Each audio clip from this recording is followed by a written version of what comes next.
বাংলাদেশে এক মাসেরও বেশি সময় ধরে বিনা বিচারে জেলবন্দি ইসকনের সন্ন্যাসী চিন্ময় কৃষ্ণ দাস এবার তার দ্রুত মুক্তির দাবিতে সরব হয়েছে রাষ্ট্রবাদী সনাতনী হিন্দু সংগঠন। কেন জামিন পাচ্ছেন না সন্ন্যাসী?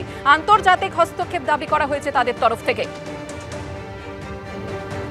বাংলাদেশে যে অরাজকতা চলছে, হিন্দুদের একটা গার্ডিয়ানশিপ নাই বলেই পার্শ্ববর্তী ভারত ওনাদেরকে অভিভাবকত্ব নিচ্ছে না।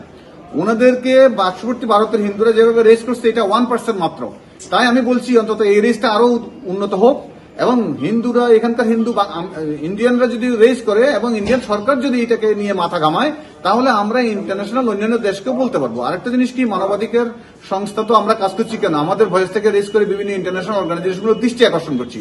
আমার মনে হচ্ছে ইন্টারন্যাশনাল একটা মনিটরিং টিম দ্রুত বাংলাদেশে যাওয়া উচিত। না হলে যেভাবে আমি শুনছি যে এভরিডে মারা যাচ্ছে হিন্দুরা, এটা অনেক ভয়াবহ হতে পারে। এই মুহূর্তে ইন্টারন্যাশনাল অর্গানাইজেশনগুলো, পাওয়ারফুল দেশগুলো তাদের প্রতিনিধি পাঠিয়ে এটাকে মনিটরিং করা হোক। কেন একজন সাধারণ চিন্ময় প্রভুর মতো একজন সাধারণ হিন্দু নেতার জন্য কেউ দাঁড়াতে পারছে না, গভর্নমেন্ট ওনাকে কোনো কিছু দিচ্ছে না এবং কেউ দাঁড়াতে গেলে ওনাকে পিটানো হচ্ছে। এই ধরনের একটা পরিস্থিতিতে মানবাধিকার লঙ্ঘন 100% এবং এই দেশটা অরাজকতার দেশ হয়ে গিয়েছে। এই মুহূর্তে আমি মনে করি কি ইন্টারন্যাশনাল মনিটরিং অত্যন্ত জরুরি এবং বিভিন্ন সংস্থাগুলো ওখানে গিয়ে মনিটরিং করুক। প্রত্যেকটা কেস, ওনার বিরুদ্ধে যে কেস করা হয়েছে এটা কোনো ভিত্তি নেই, এগুলো প্রত্যেক গিয়ে দেখে আসুক এবং এটার জন্য একটা জরুরি একটা অ্যাকশন নেই, একটা জাতিকে বাঁচাক, একটা ধর্মকে বাঁচাক। ফের অসম এসটিএফ এর জালে আনসারুল্লাহ বাংলা টিমের আরও এক জঙ্গি। কোকরাঝাড় থেকে গাজী রহমানকে গ্রেপ্তার করা হয়। অসম পুলিশের দাবি পরিচয় লুকোনোর চেষ্টা করছিল ওই জঙ্গি। আনসারুল্লাহ বাংলা টিমের জঙ্গিরা আইইডি ব্যবহারের প্রশিক্ষণ কোথা থেকে পেয়েছিল, অস্ত্র প্রশিক্ষণ নিতে পাকিস্তান বা বাংলাদেশে তারা গিয়েছিল কিনা খতিয়ে দেখছে পুলিশ।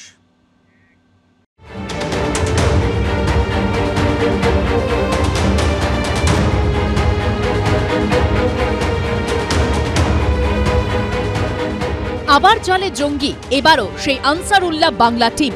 মাত্র 2 সপ্তাহের মধ্যে বিভিন্ন জায়গা থেকে ধৃত জঙ্গির সংখ্যা বাড়তে হলো 12। আরও কত জঙ্গি কোথায় গা ঢাকা দিয়ে রয়েছে, কি ছক তাদের? উৎসবের মরশুমে তা নিয়ে উদ্বেগ ক্রমশ বাড়ছে। মঙ্গলবার বছরের শেষ দিন, দেশ জুড়ে থাকবে উৎসবের আবহ, রাস্তায় নামবে মানুষের ঢল। তার ঠিক আগে রবিবারও অসম এসটিএফ এর অভিযানে গ্রেপ্তার হলো আনসারুল্লাহ বাংলা টিমের আরও এক জঙ্গি। অসমের কোকরাঝাড় থেকে গাজী রহমান নামে এই জঙ্গিকে পাকড়াও করা হয়েছে। The Special Task Force of Assam Police has achieved another breakthrough in the ongoing Operation Praghat against the jihadi elements. A team of STF has picked up one more important member of the sleeper cell module of ABT from Kokrajhar district. He is one Gazi Rahman. He is an important member of this sleeper cell, and we have got him in 7 days police remand with us. These are all interrogation revelation based operations that we have been continuing, and we will continue to do so till the last member is picked up. Assam STF সূত্রে দাবি ID তৈরিতে হাত পাকিয়েছিল আনসারুল্লাহ বাংলা টিমের এই জঙ্গি। Most wanted এই জঙ্গিকে খুঁজছিল অসম police, কিন্তু ক্রমাগত অবস্থান বদল করে সে পালিয়ে বেড়াচ্ছিল। অবশেষে পুলিশের হাতে ধরা পড়ে এই জঙ্গি। এরপরে আরো অনেক ধরপাকড় হবে। একটাই আশঙ্কা যে তার আগে কোনো নাশকতার ঘটনা না ঘটে, ধরপাকড় করে যদি এরা ভয় পেয়ে যায় এবং দেশ ছেড়ে পালিয়ে যায়, নানাভাবে পশ্চিমবঙ্গ ছেড়ে দেয়, আসাম ছেড়ে দেয়, ত্রিপুরা ছেড়ে দেয়, মেঘালয় ছেড়ে দেয়, যেখানে বর্ডারগুলো আছে, তাহলে সাধারণ মানুষ একটা শান্তি পাবে, স্বস্তি পাবে। আর না হলে এই স্লিপার সেলগুলো যদি অ্যাক্টিভেট শুরু করে দেয় বা অ্যাক্টিভ করতে নিজেদেরকে এবং আইএসআই এর থ্রুতে বাংলাদেশের মাধ্যমে তারা যদি তাদের নাশকতার ঘটনা ঘটায়, তাহলে সাধারণ মানুষের প্রাণহানি হবে এবং সেটা সত্যিই অনেক দুঃখের ব্যাপার হবে। অসম এসটিএফ সূত্রে খবর, তদন্তে জানা গেছে ভারতে স্লিপার সেল তৈরি করার চেষ্টা করছিল আল কায়দা অনুপ্রাণিত আনসারুল্লাহ বাংলা টিম, যার লক্ষ্য তরুণ প্রজন্মের মগজ ধোলাই করে জেহাদের বিষ ছড়িয়ে দেওয়া। অসম পুলিশ সূত্রে খবর, ধৃত গাজী রহমান এই স্লিপার সেলের সদস্য কিনা তা যাচাই করার পাশাপাশি কোকরাঝাড় থেকে অত্যাধুনিক অস্ত্র উদ্ধার নিয়েও তাকে জেরা করা হবে। জানতে চাওয়া হবে কোথা থেকে আইইডি প্রশিক্ষণ নিয়েছিলেন গাজী রহমান। অস্ত্র প্রশিক্ষণ নিতে এই জঙ্গিরা পাকিস্তান বা বাংলাদেশে গেছিল কিনা। আল কায়দা অনুপ্রাণিত জঙ্গি সংগঠন আনসারুল্লাহ বাংলা টিম দেশে নাশকতার ছক কষছে। সম্প্রতি গোপন সূত্রে এই খবর পেয়ে অপারেশন প্রঘাত শুরু করে অসম পুলিশের স্পেশাল টাস্ক ফোর্স। 17 ও 18 ডিসেম্বর বাংলা, কেরল ও অসমে অভিযান চালিয়ে আনসারুল্লাহ বাংলা টিমের 8 জন জঙ্গিকে গ্রেপ্তার করে তারা।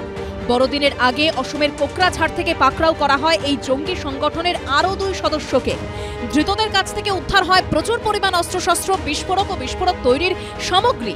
এরপর অসমের ধুবড়ির বান্ধবপাড়া থেকে গ্রেপ্তার হয় আরও এক এবিটি জঙ্গি। এবার অসম থেকে গ্রেপ্তার হলো এবিটি জঙ্গি গাজী রহমান। এই নিয়ে 2 সপ্তাহের মধ্যে অসম এসটিএফ এর অপারেশনে গ্রেপ্তার হওয়া জঙ্গির সংখ্যা বেড়ে হলো 12, যার মধ্যে 2 জনকে এ রাজ্যের মুর্শিদাবাদ থেকে গ্রেপ্তার করা হয়েছে। অসম ও কেরল থেকে ধৃত আরও 2 জনের সঙ্গে বাংলার যোগ মিলেছে।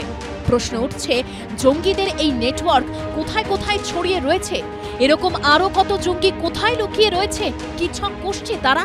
আবির দত্তর রিপোর্ট, এবিপি আনন্দ।